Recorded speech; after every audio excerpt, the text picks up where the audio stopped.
kind of fooling around with the, we've been, kind of fooling around with the Christian fundamentalist position here, and I'm sure you've got some things to say and some comments. What would you like to, how do you react to what we've been doing?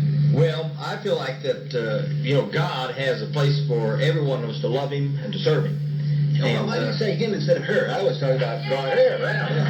Well, because I'm not a shim, I'm a him and they're hers, but God calls Himself Father, and therefore I take Him at His word. Well, it's all right. To us, God says she's everything and everybody. So there's no. To us. What do you mean to us? To us, to us who believe that God is within everyone, who believes that God is in everything, and you find her, him, it in every form of life, from the atom to the proton to the galaxy. We're all bursting and busting with that great divinity if we can only get it out. Well, He created it all, and He loves us. And the very crown of His creation was mankind, because He wanted us to love Him, and so He showed us His love as the Heavenly Father. The Creator. Well, how did you react to my comment in the monologue where I said that the first book of the Bible told us that the tree of knowledge was something that we humans weren't supposed to touch? Now, the God that we worship loves us, and she wants us to read the good book. She wants us to take the fruit of the tree. She wants us to become smarter and to evolve and grow like her. Well, I can see we're not reading the same book, Reverend Bumstead, what's your reaction so far? Well, I believe that God is a spirit. You can't place Him as a father or mother. God is spirit, and they that believe in Him must worship Him in spirit and in truth.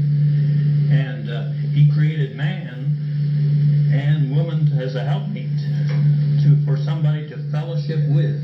But you cannot place God as either male or female, because God is spirit. The Bible teaches us that. I'd like to pose to you a really serious problem that many of us have with, the fundamentalist Islam group and fundamentalist Christians, because we watch what you fellows have been doing for 2,000 years, and it seems to me that Christianity and then Christianity fighting Islam is responsible for most of the bloodshed, most of the intolerance, most of the definitely holding back science. In other words, there's this conspiracy on the part of Bible readers to keep us from growing and evolving. Now, why you just haven't been reading it right. You haven't been reading it right, and the people haven't been really living for the Lord like they should. But the ones who really love the Lord are the ones who really love peace.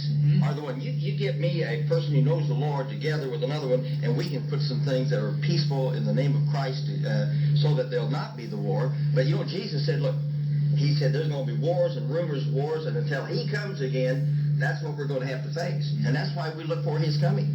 And that's why you encourage wars. No. We look for it. He said, watch and pray. That's what we're doing. Watch and pray for the Lord. Nelson, what was your reaction so far? Well, it's very interesting because there's that old joke, God is a black woman. Ha, ha, ha. Oh, yes. The God's been referred to here by you, actually, as she. I'm wondering, in addition, as an extension of that, whether God could be gay.